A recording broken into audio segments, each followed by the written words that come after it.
Hello everyone, myself Dr. Ruchi Bhardwaj. I am an expert in women health disease, and yes, today I am talking about on the tubal blockage symptoms.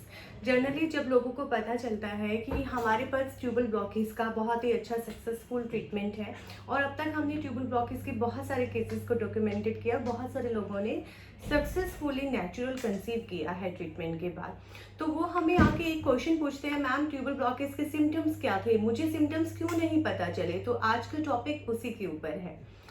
तो सबसे पहले जानते हैं tubal blockage क्या होता है और tubes क्या होती हैं, फैलोपियन ट्यूब क्या होते हैं। महिला के बच्चादानी यानी कि गर्भाशय के दोनों बाजू में एक ट्यूब टाइप की स्ट्रक्चर्स होती है जिनको फैलोपियन ट्यूब बोला जाता है। वे फैलोपियन ट्यूब आपके बच्चे को फर्टिलाइज करने में महत्वपूर्ण भूमिका निभाती है। ये सबसे पहले जो बच्चा फर्टिलाइज होता है वो ट्यूब्स में जाके होता है। जब महिला का अंडा परिपक्व होता है तो और वो रप्चर होता है, यानी कि महिला के जो ओवुलेशन डेज होते हैं उसमें से रप्चर होकर ओवम रिलीज होता है, जिसको हम बोलते हैं शोणित, जिसको हम बोलते हैं आयुर्वेदिक टर्म में शोणित।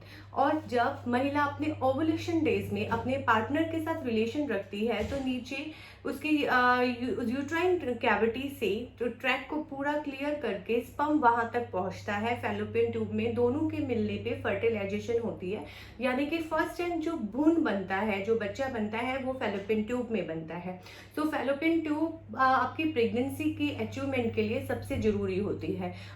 अगर वो ट्यूब्स किसी भी एंड पे ब्लॉक होती हैं तो ना तो स्पर्म ओवम से मिल पाएगा और ना ही ओवम स्पर्म से मिल पाएगा। तो आपकी जब जैसे ही किसी महिला को प्रेगनेंसी नहीं ठहरती तो वो सबसे पहले जब डॉक्टर के पास जाती है तो डॉक्टर 60 से 70% केसेस में ट्यूबल ब्लॉकेज इनफर्टिलिटी का कारण होता है।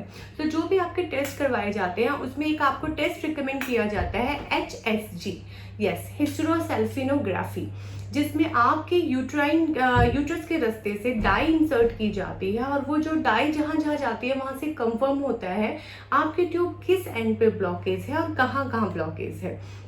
सो यस, इनफर्टिलिटी का जो ट्रीटमेंट होता है जिसमें सबसे पहले हम ट्यूबल ब्लॉकेज आपकी ट्यूब्स की पेटेंसी चेक करवाते हैं, उसमें हमारा आयुर्वेदिक ट्रीटमेंट बहुत सक्सेसफुल है। अब बात करते हैं सिम्टम्स की।